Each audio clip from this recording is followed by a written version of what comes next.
Hey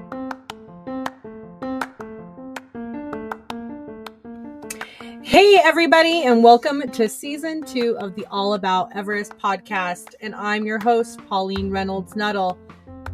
On this podcast, you can get anything and everything about Mount Everest, including interviews, book recommendations, tips, updates, and a whole lot more. So welcome to the spring 2023 Everest climbing season. And here we go. Hey everybody, and welcome to today's podcast episode, which is an interview with the German mountaineer Jost Kobusch. If you've been following the podcast from the very beginning in 2022 in January and February, I followed a portion of his Everest journey during his second attempt to climb Mount Everest in winter. The thing about him is that he's attempted to climb Mount Everest twice. He will be attempting again in 2023, but his journey is a little bit different than most people. First of all, he's attempting to do it in winter, alpine style, with no Sherpa support, no fixed ropes, and no oxygen. When I asked him why he was doing it this way, I absolutely loved his answer. And let me tell you, it's not for any type of record. I really enjoyed my interview with him because there's a purity to his style of mountaineering, and it's very unique, his whole perspective, comparatively to the commercialization of mountaineering right now, specifically when it comes to Mount Everest. I'll go ahead and apologize ahead of time. The interview is a little glitchy here and there, and it's just because there was a poor internet connection at times for Yost, just because of where he lives. And we're lucky that we had such a good internet connection comparatively. When I record these interviews, you have to remember some of these people, don't have the best service. They're not always at home with Starlink or really awesome fiber optics. And hopefully when we have Yost back, because we're going to do this again in December during his Everest attempt, hopefully the service will be just as good then as it was today. Not a lot of housekeeping stuff today. I have no idea what next week's episode is going to be about. I don't currently have any interviews scheduled, but that could change. Summer is super busy for a lot of people, and what I have realized is that for mountaineering, there is no season. Depending on when your project is, you could be either really busy or not. If I do not have an interview for next week's episode, it's very likely it will be a review, in my opinion, of the docuseries Finding Michael that came out earlier this year. I mentioned this last week, but I've been adding a poll to the Spotify episodes. You can only see it on Spotify, and it's a really cool feature and option. Last week's question was, do you think skipping the Khumbu Icefall would be considered cheating? 38% of you said yes, and 63% of you said no. So in my interview with Adrian Bollinger, we had discussed this a little bit, and he said for safety reasons, it should absolutely be allowed that you can circumvent completely the Khumbu Icefall with helicopters because so many deaths occur in the icefall. And the other thing that he said that kind of stuck with me was that mountaineering really isn't a sport. There's no rules, right? It's not like baseball, basketball, football. There's no rules. So it's not cheating if there are no rules. And if it's for safety, absolutely, you should be able to circumvent it. So I thought that was interesting.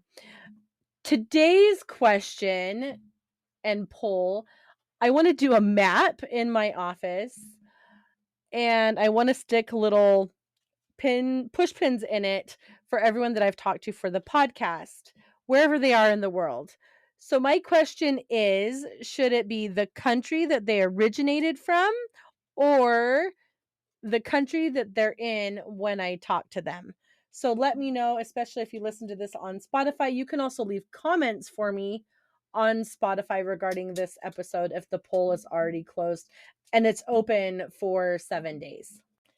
I think the only thing I have left to mention for housekeeping stuff is that the Patreon should be completely up to date by this Sunday. Hopefully in the evening. That's the project that will be working on this weekend and have been working on throughout the week.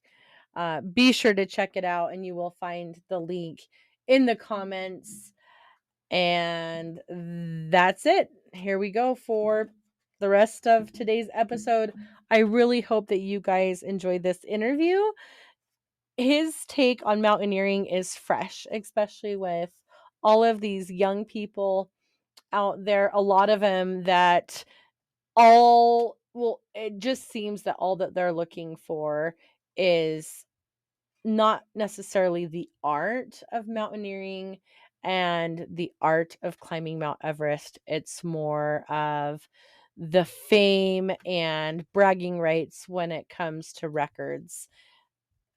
And some of them have even forgotten that spirit of mountaineering, that romanticism, the adventure of what it used to be. If you read some of the older books that were published pretty much before the 90s, there was just something special about the chase for the mountains. And in my interview with Jason Black, we touched on that a lot.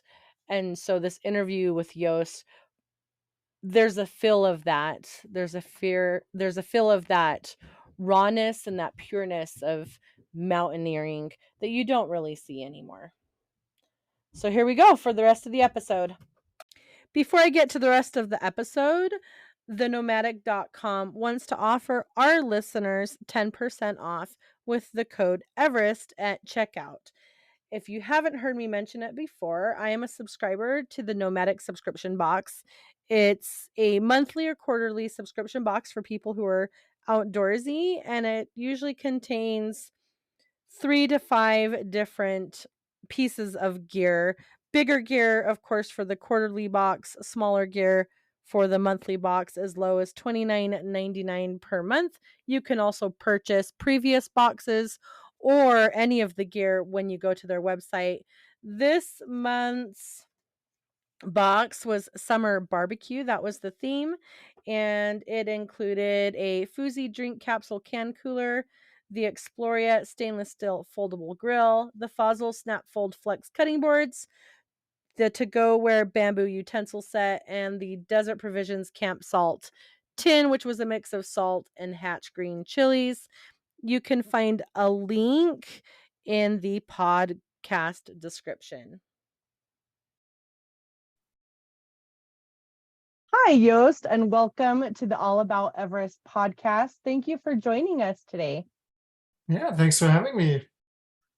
And Jost, where are you right now in the world? I'm in the French Alps in Chamonix, and I'm very pleased with the internet connection today because it's unusually good.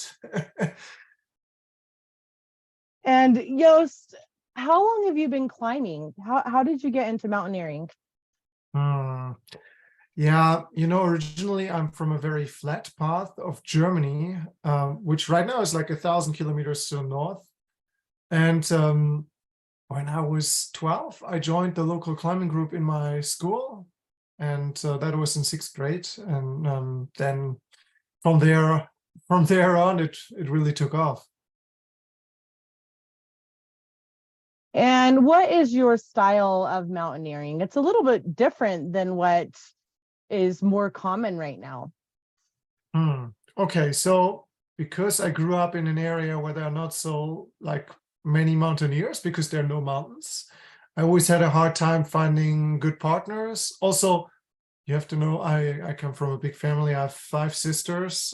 So my father is a carpenter. There was not so much money there, and that was a thing that made it difficult for me to find partners. But then again, also you have to like find the right person, have the same goals, work together, like be a good match basically. And that was really difficult for me. So I started to do a lot of solo mountaineering. And nowadays my big projects are all solo projects. I do climb with other people, especially in training, and some project I do with other people. But if a mountain is, let's say, on a difficulty level where I don't need a partner, I prefer to go alone. And what was your most recent project that you did solo? In February, I climbed Denali. Okay. And tell us a little bit about that and the reason why you decided to climb Denali. So I guess the reason is because in the alpinism that I do, I look for true wilderness. I look for these like archaic places, like really, yeah, where you're like out there and you rely on your skill, and you rely on your skill to survive. At the same time, I do enjoy the journey into the unknown. So I like to try projects that are seemingly impossible and nobody has done them yet, because then you don't know if it's possible. And that uncertainty, that's the essence of exploration. That's the essence of adventure. And that's what I'm looking for in the alpinism that I do. I try to be like these explorers I was reading about as a child, you know, these guys that go to the end of the world into some jungle where nobody has ever been before. Like, that's what I want to do in alpinism. So Denali is great for that, especially in winter, because nobody is there in winter. You have the whole mountain to yourself. It's, I mean, conditions are interesting, definitely. I mean, it's dark, it's extremely cold. Once the airplane drops you there, you're on your own. And the objective was to climb the Messner Couloir in winter, which had never been done before.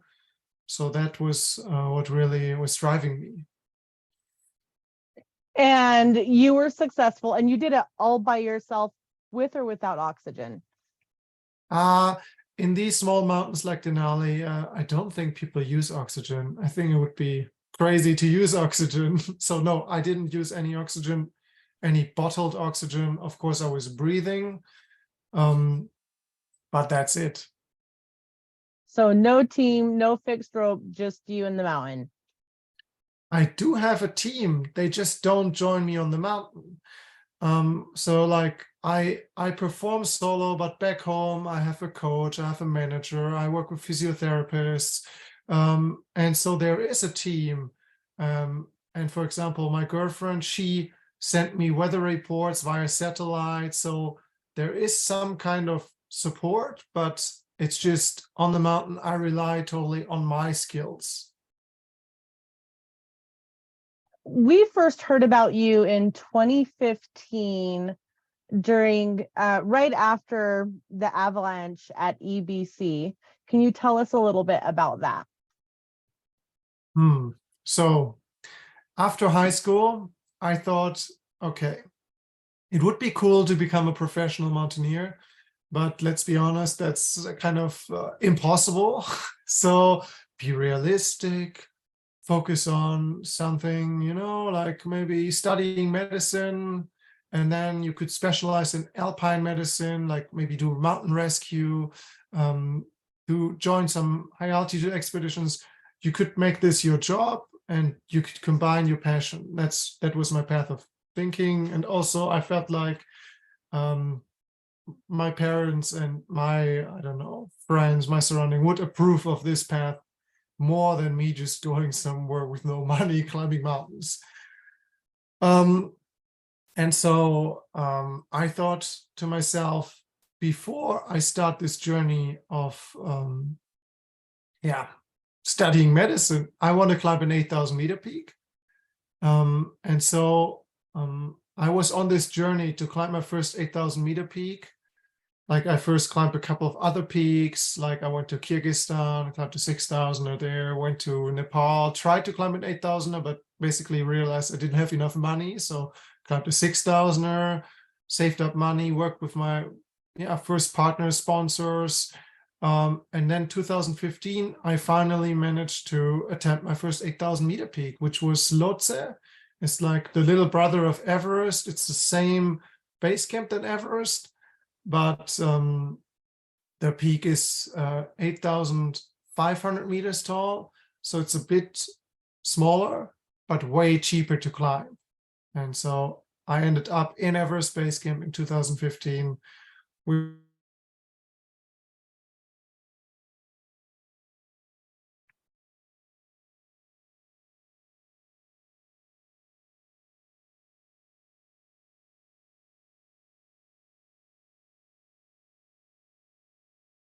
You were frozen for a second. Yeah, so were you. I think it probably recorded it, though. It usually does. You were saying that you were at EBC and you were about to climb Lhotse before it froze. So I was in the base camp and I carried, back then I already started this solo approach. So I carried all my loads myself. I didn't have any support.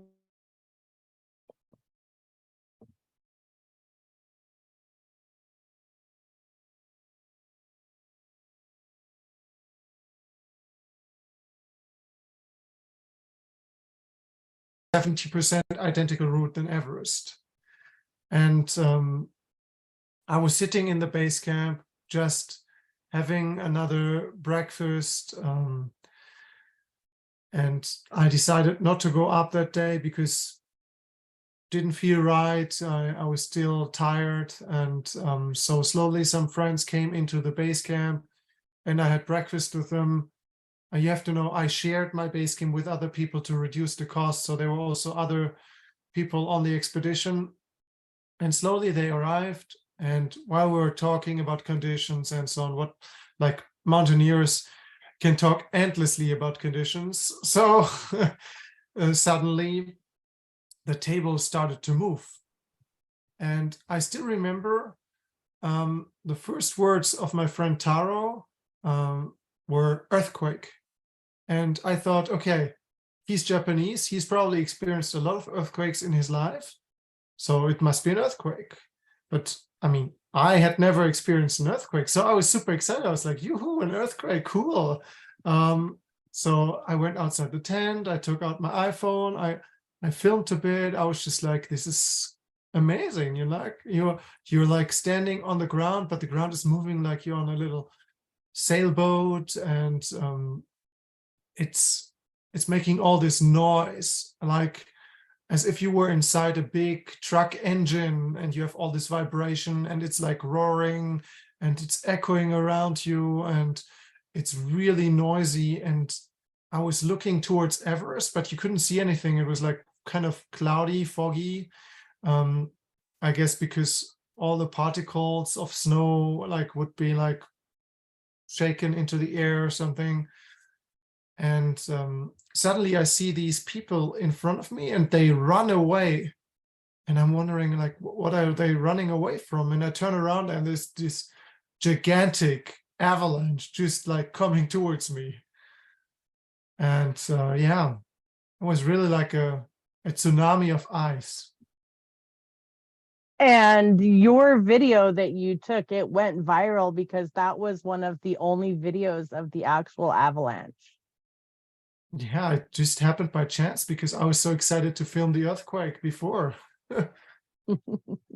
Yeah, earthquakes are cool until they're not, but they are fun like the first time you experience them, that's for sure. And so after 2015, what made you decide to go back to Everest, and what did your first project look like? Okay, when you were so there? this is quite a long journey. I will take you through this journey now a bit. You have to interrupt if it's too long, but Okay. Basically the big revelation after 2015 was, first of all, to survive this avalanche was like a rebirth. And to me, it became okay to fail doing something. I guess a big part of me was afraid to fail being a professional mountaineer, because there's like, it's not a clear path. If you study medicine, you know, you go to university and then you just follow whatever they say and then you become a doctor. It's very easy, actually. You just have to work hard, but you don't have to like figure everything out. In professional mountaineering, there's no such path, there's no manual. It's just like you have to figure out how to become a professional. And I was really afraid of that not working, and also of like not having social security and all these things. So big takeaway from this avalanche was like, okay, look, if it doesn't work being a professional mountaineer, you can always study medicine, but you could have been dead now. So like failure compared to death, like is nothing. So just try and see where it leads you. So that was a big decision. I turned pro after that. Yeah, you would say failure, but for me it was actually a very positive event. And the second thing was I realized that when I was climbing Lhotse, there were all these other people, and I also used the same route that they would with all these fixed ropes and so on. So I realized that it was not really a solo climb, and I wanted to dive more into solo climbing. And that's why in 2016, I decided to climb Annapurna 1, which is the most rarely climbed 8,000 meter peak in the world. For good reason. It's also the most lethal one. When I attempted it, it was having a death rate of 33%. So climbing Annapurna 1, I'm really going fast through this now until Everest, because climbing Annapurna 1, I realized there were still 20 other climbers there. It was not 1,000 like on Everest, but there were these 20 others. I mean, I was the rookie there. I never climbed an 8,000 meter peak. Everybody else was a complete pro. I climbed at least a couple of 8,000ers, but I learned a lot. And I realized that I wanted more untouched. The 20 was still too much for me. And so in 2017, yeah, of course, maybe I should mention I successfully summited Annapurna 1 and everything went well. But after that, I felt like I wanted to develop further. So in 2017, I climbed Nangpai Gosum 2, which at the time was the highest unclimbed mountain of Nepal. So now it was a virgin peak. Nobody was there. And there was this big question mark, like, is it even possible? Because like if mountains are unclimbed, it's for a reason. And since nobody had been there, there was always this doubt and this element of exploration, which I really, really enjoyed. And out of that project, which I also managed to successfully realize, out of that project, the Everest Winter Project was born. Because then I was asking myself, how can I put this kind of experience on an 8,000 meter peak? So I thought, okay, what could be the ultimate challenge, that would at the same time be a journey into the unknown, experiencing wilderness and this rawness. And I came up with climbing Everest in the winter when nobody is there. Yeah, I did an interview with someone else previously, with Gabby Nell, and she said that climbing Everest in the fall even is a completely different experience because there's nobody there. And a lot of people are saying that might be the best time to climb is the fall and the winter, because it's almost pristine. It's absolutely empty. So tell us about your first attempt to climb Mount Everest in the wintertime. So 2019, I went there the first time, and intuitively I felt like it's probably possible, but I don't really know. So that was already like, I was a bit nervous about it. And I was really hoping that I could find a way there.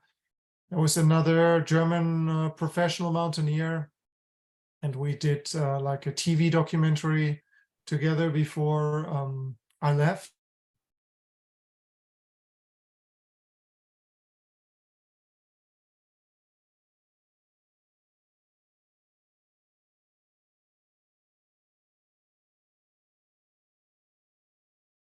Is he right? Maybe is it that hard to like just even do the first bit? Because you have to know I'm climbing the West Ridge. I'm also not climbing the normal route, and the route that I chose is a technical one. It starts with rock climbing, vertical rock climbing. Then there is ice climbing. There is mixed climbing. It's climbing, like it's not comparable to the normal route on Everest. Like I'm using 2 ice tools and picking my way up there.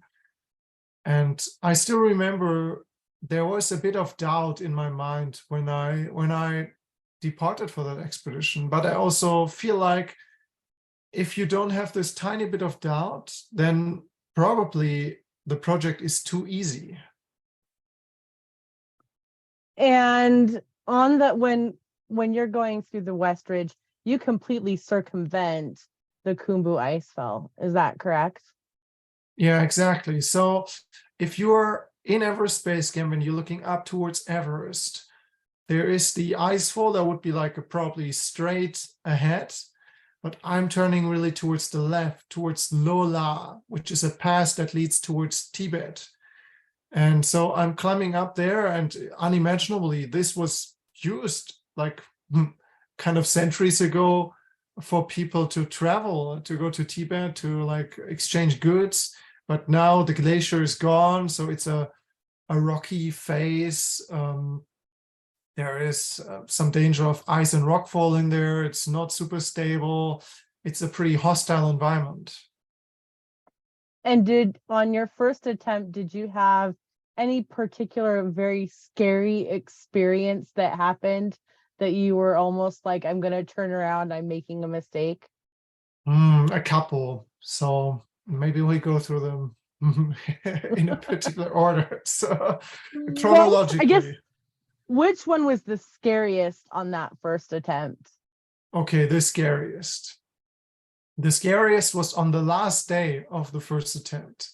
I had successfully reached the west shoulder, which was at 7,400 meters approximately.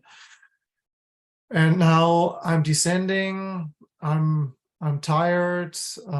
I had an injury in my foot and stomach issues, and I collected all the gear and I went down. And just that last bit before you're back on the moraine, like that leads towards the base camp, there is this overhanging granite cliff, which is like 3 pitches, approximately 100 meters. And when I climbed the route, I had rope soloed it up. So I kind of solo climbed it, but I use a rope. So in case I fall, I don't die. It's not pleasant, but it works, and it was pretty hard climbing. And so now I'm rappelling. So I'm hanging in the rope, like over this slightly overhanging cliff.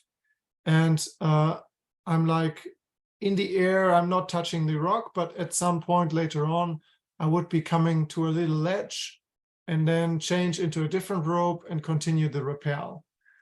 But like way before I reached the ledge, I could hear this rumbling, like thunder, like, and I was just like, okay, shit, up there is a huge serac, and it's like a funnel. So everything that breaks will go through this funnel, and it will go right over me, over this cliff.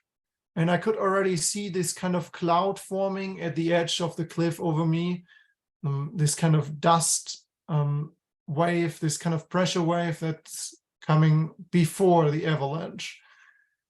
And then it's just like going through a checklist. Check number 1, did I ever get hit by a rock or by ice at this position? No. it's pretty overhanging, so everything that falls down like falls over me. Okay, so there's no chance to die from impact. Check number 2. Can I be buried here in the avalanche and suffocate? No, I'm hanging free fall, like I'm hanging in this cliff, so there's no chance to be buried. So, okay, check number 2. So I think nothing can happen. So just relax, take a deep breath and stay calm so that you use way less oxygen. Yeah, just wait, basically. So I took this deep breath, and then the kind of shockwave of the avalanche hit me. The avalanche was shooting over the cliff, but it still creates this like high air pressure shockwave with fine snow particles. And suddenly I wasn't hanging straight in the line anymore. I was hanging at like a 45 degrees and holding to it. And at that moment, I was thinking, shit, what if the rope breaks? I was just like, okay, I hope the rope doesn't rip. I hope the rope doesn't rip apart. And I stayed calm. And the experience was a bit like, maybe you know these videos where somebody's showering and somebody puts some extra shampoo on their head and they try to shower it all off, but it just doesn't come off. Just felt like that. It's just very unpleasant. So I think that was probably the worst experience. And how far did you get on your first attempt? How high up did you make it? I made it to like 7,380 meters. And that's exactly the west shoulder. And why did you decide to turn around that first attempt? So it took me a lot of time to figure out the first part of the route, like a lot of time. And when I finally was in a position to go much higher, the winter was almost over. And turning around there was one of the last winter days. And I had set myself the goal to reach 7,000 meters. And I already overachieved. And at the same time, I was slightly injured and I didn't feel 100%. So I felt like it was enough. And then when was your second attempt? So 2 years later, I had my second attempt, 2021, 22. So I define winter from 22nd of December until 28th of February. So usually my attempts fall into 2 years. And when I attempted it the second time, it was a completely different atmosphere. I was certain this project is going to work somehow because I knew the route by now. I was way more confident about what I was doing there. And when I attempted Everest there, I was also much, much faster. This lower part that was like an enigma to me in the beginning, I had it all figured out. And I also changed the route after this very unpleasant avalanche experience in a way that I would now have only a 30 to 60 second exposure towards this funnel. And I wouldn't just rappel underneath the funnel in this cliff, which had the better rock quality, but I figured out a different way that seemed way safer and turned out to be way safer. And I followed you last year during your attempt, and I think I even talked about it on the podcast. You had some very unpleasant experiences with gear during this attempt. Yeah, I don't think it was the gear, it was the wind. I had unpleasant experiences with the wind. The gear luckily was good because otherwise it would have been much more unpleasant. I mean, you probably saw the night that I spent at 6,000 meters. So what happened was the second attempt of Everest was it was super fast. Within 2 weeks, I reached like an altitude that took me, I think, triple the time, or even longer, that I reached only towards the end of the expedition on the first try. I just went up, and everything looked super good. But then the jet stream hit the mountain. The jet stream, I mean, usually only airplanes travel in there. Those winds can reach easily 200, 250 kilometers an hour. And now I had these constant 200 kilometers per hour of wind hitting the summit. And that also meant that there was quite some wind hitting the lower part of Everest. And so I wasn't so sure if I should go up and so on. So I waited for really the best window I could find. I waited for like 2 weeks or something. And when I went up to sleep at 6,000 meters, and yeah, at nighttime, my tent went into various yoga positions until it completely was torn apart and the pole snapped. And yeah, it was only, there were probably only 100 kilometers per hour of wind, but that was enough to rip my tent to shreds. And then I was wrapping myself into the tent sheet and just kind of playing human anchor and trying not to fly away with the tent, because that's actually cause of death.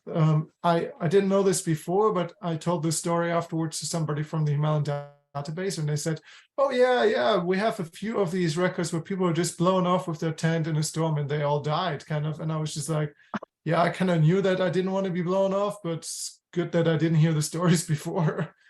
Oh my gosh. And on this last attempt, how high did you reach? How far did you get? 6,450, so like almost 1,000 meters lower than the first attempt, but there was no chance. Look, I like one time I thought maybe I could go up, and I walked to the base camp. Now you have to know, on the second attempt, I didn't use the base camp anymore. I stayed in the village and I minimized my approach completely. So there was no like tent city or anything pitched in the base camp. I just stayed in a lodge and I walked an additional 8 kilometers every time. So now I'm walking to the base camp, and I'm not even at the base camp, and the wind's already so strong that I'm like blown over and I like have to go down, otherwise I fall. And I mean, then you just like, I'm not going up. It's gonna be worse. It's gonna be way, way worse up there. And so when are you planning your next attempt to do this again? Because your project's not done. Give me a second. It's just, I pulled out the plug from my microphone. Too deep in the story. Oh. Let's hope.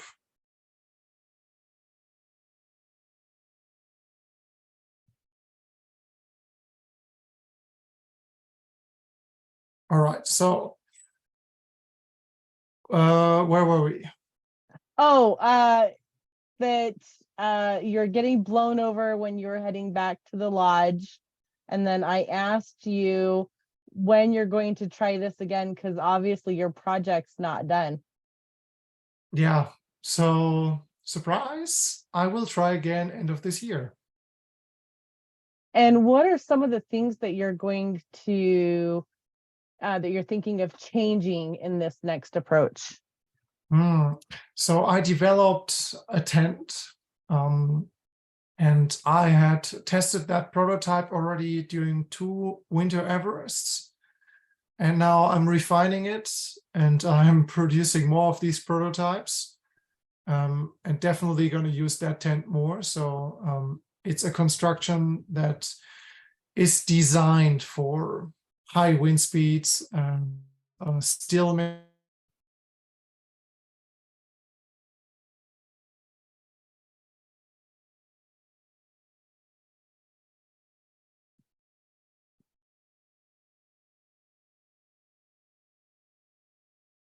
and gear-wise, I'm also developing a few new textile prototypes together with Black Yak, because I do believe that it also needs a gear evolution in order to tackle the challenge. Of course, like as an athlete, I need to become somebody who is ready, who has built skill, but I also need to build gear, and those two things go hand in hand. So I'm definitely working on the gear section. I'll also bring a prototype tent for the base camp, because even in the base camp, I lost 2 tents the last winter attempt that were just ripped apart.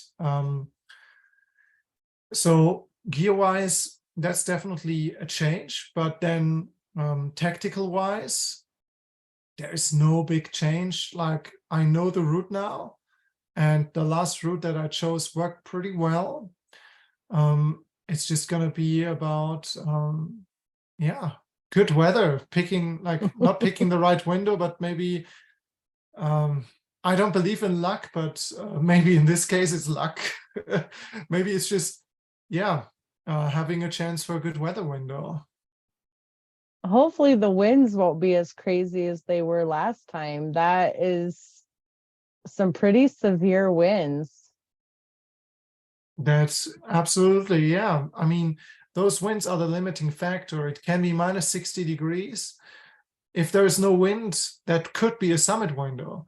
But if it's minus 40 and there's wind of 40 kilometers an hour, that might already be too much wind, you know? So it's a fine balance. But I do believe that the route that I chose offers more shelter from the wind in the higher parts. That's also why I think this route could work really well for the summit push. It's a really direct way. And the Hornbein couloir is a couloir. So I believe, I hope right now that it's a good choice, but I'm really excited to find out. So the next expedition is really all about trying to reach 8,000 meters, trying to have a glance into the Hornbein, because nobody knows how it looks like in winter. And I mean, maybe I'm there and I look up and I don't know, it's only blue ice, and I feel like, okay, in winter, this thing is like way too hard. Maybe I look up there, and that's what I believe right now, and I feel reassured in my assumptions that it's going to be good. So that's really exciting. It is really exciting. And, you know, the way that you're doing it and the reason why you're doing it is exciting as well. Because like you said at the beginning of the interview, like, it's just essentially you and the mountain and the wilderness, which is an experience that's really hard to find nowadays, especially, you know, spring season on Everest.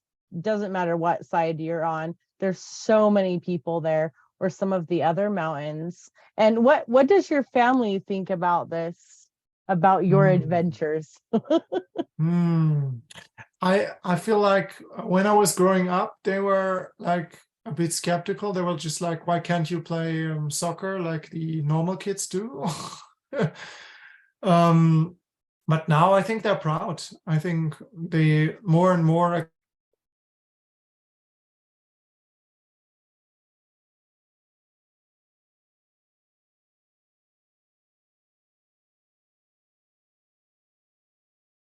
I already achieved things, you know. They are proud. They're like, they're happy for me, and of course they're worried. Yeah, mountaineering, professional mountaineering is a very dangerous job, and it's not something that everybody chooses. I mean, Yeah.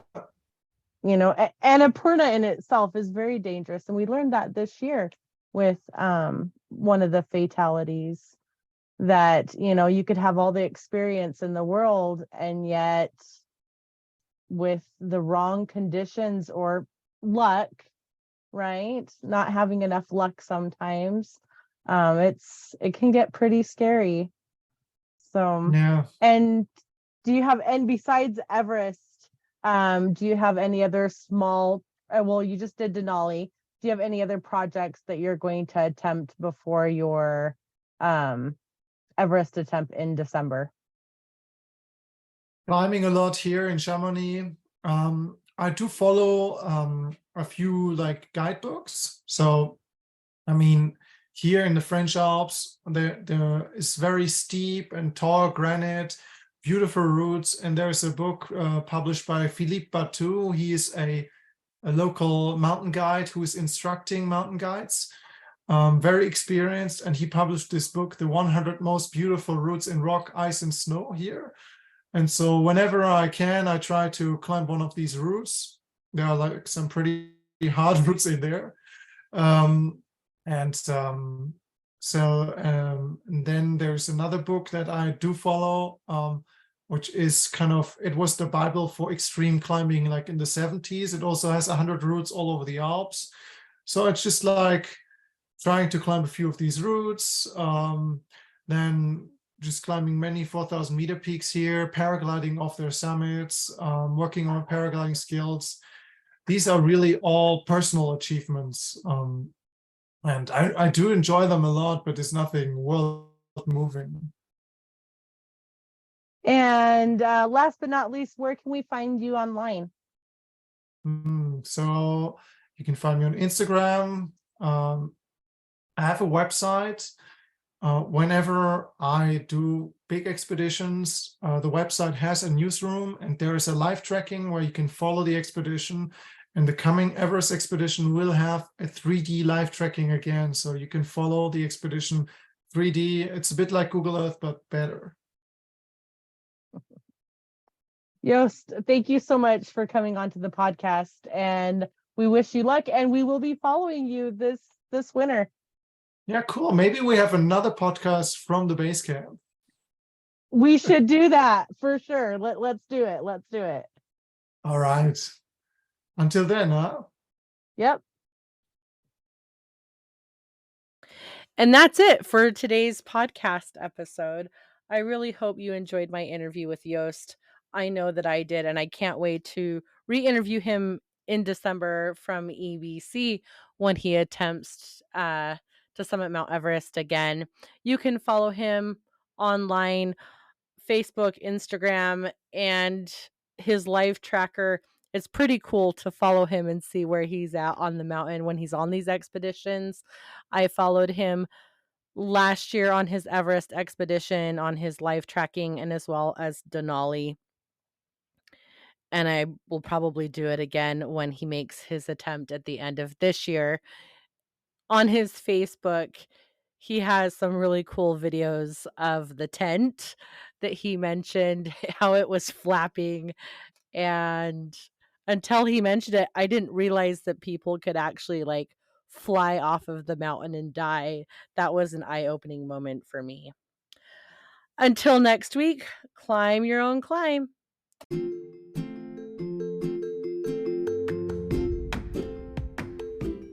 Thank you for listening to today's episode of the All About Everest podcast.